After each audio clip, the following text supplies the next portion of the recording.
বিপদে মানুষের পাশে দাঁড়াতে গিয়ে নিজের প্রাণ দিল সোনামুড়ার বেজিমারা গ্রামের জাহিরউদ্দিন। বন্যাকালে দুর্গত মানুষকে ত্রাণ বিতরণের সময় নাম না জানা বিষাক্ত পোকার কামড়ে আহত হয় সে। গতকাল সন্ধ্যায় চিকিৎসাধীন অবস্থায় মৃত্যু হয় ৩৫ বছর বয়সী জাহিরের। ছোটবেলা থেকেই ছিল সমাজসেবা অন্তঃপ্রাণ। বন্যার মতো দুর্যোগে মানুষের বিপদের দিনে সেই দায়িত্ববোধ থেকে নিজেকে আর ঘরে গুটিয়ে রাখতে পারছিলেন না সোনামুড়ার বেজিমারা গ্রামের জাহিরউদ্দিন। নিজের গ্রাম সহ সোনামুড়া মহকুমার বেশিরভাগ অঞ্চল বন্যার জলে প্লাবিত। কেউ গৃহহীন, কেউ নিজের বাড়িতেই জলবন্দী। এই অবস্থায় নিজের জীবনের মায়া তুচ্ছ করে কখনো গলা জল, কখনো আবার কোমর জল পেরিয়ে জলবন্দীদের উদ্ধার করা, তাদের কাছে জল, খাবার ইত্যাদি পৌঁছে দেওয়ার কাজে লেগে পড়েছিল জাহির। সেই কাজ করতে গিয়ে জলের ভেতরে ঢুকে থাকা বিষাক্ত কোনো পোকা কামড় দেয় পরোপকারী এই যুবকটিকে। স্থানীয় হাসপাতাল সোনামুড়া মহকুমা হাসপাতাল হয়ে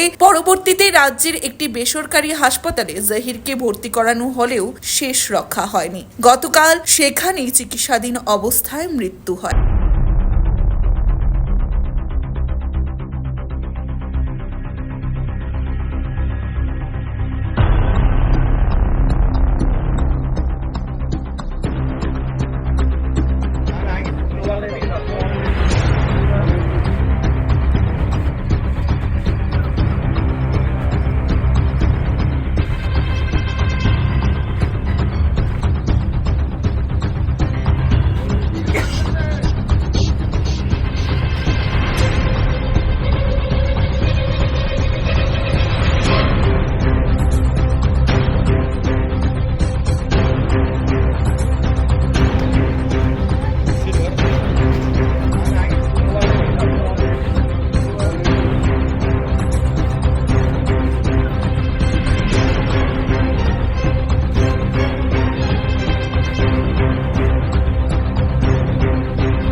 আজকে যে মারা গেছে সে আমাদের এলাকার বড়বাড়ির আব্দুল মালিকের ছেলে জহির হোসেন জোটন।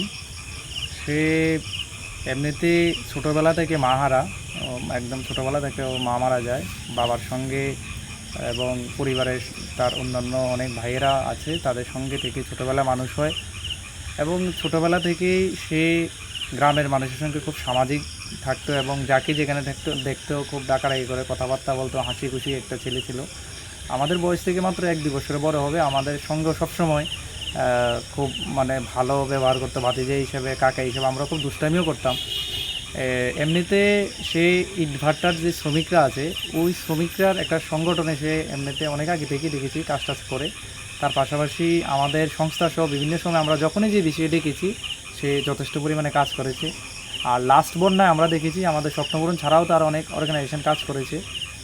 এই কাকাও আরেকটা অর্গানাইজেশনের সঙ্গে উনি বিভিন্ন মানুষের বাড়িতে জল দেওয়া থেকে শুরু করে ত্রাণ যে শিবির ছিল আমাদের বেজিমারা স্কুলে, ওই জায়গাগুলোতে কাজ করেছেন। কাজ করতে গিয়ে হঠাৎ শুনলাম একটা পোকা কামড় দিয়েছে। এমনিতে পোকা কামড় এরকম একটা বিষয় ছিল শুধু, কিন্তু কিছুদিন পর দেখা গেল 1-2 দিন পর বিষয়টা আস্তে আস্তে একটু তার স্বাস্থ্যের অবনতি ঘটছে। তখন পরিবারের তারা তাকে প্রথমে আমাদের যে লোকাল সোনামুড়া এবং মেলাঘর হসপিটালে দেখা গেল আরও অবনতির দিকে যাচ্ছে। তখন জীবিতে নিয়ে গেল। জীবিতেও আরও অবনতি দেখে মনে করলো ব্যাটারি হিসাবে ILS হসপিটালে নিয়ে গেল। সেখানেও দীর্ঘ আজকে কয়েকদিন, প্রায় 4-5 দিন একটা অপারেশন হয়েছে। মোটামুটি কিছুটা সুস্থ হয়েছিল, কথাবার্তা বলেছে। তার পরবর্তীতে আবার সে ব্রেন স্ট্রোক করে, তো শেষ পর্যায়ে আর রক্ষা করা গেল না। আজকে আমরা একটা মর্মান্তিক যে একটা খবরের শিকার হলাম আমাদের এলাকাবাসী। আমরা খুব স্তম্ভিত যে এই বয়সে 37-38 বছর বয়সে এই সময় চলে যাওয়াটা অসময়ে। এটা আসলে একটা আমাদের সবার জন্য একটা শকিং একটা বিষয়। আমরা সবাই একটা প্রচণ্ড মানসিকভাবে আমরা ব্যাহত আছি এই সময়ের মধ্যে।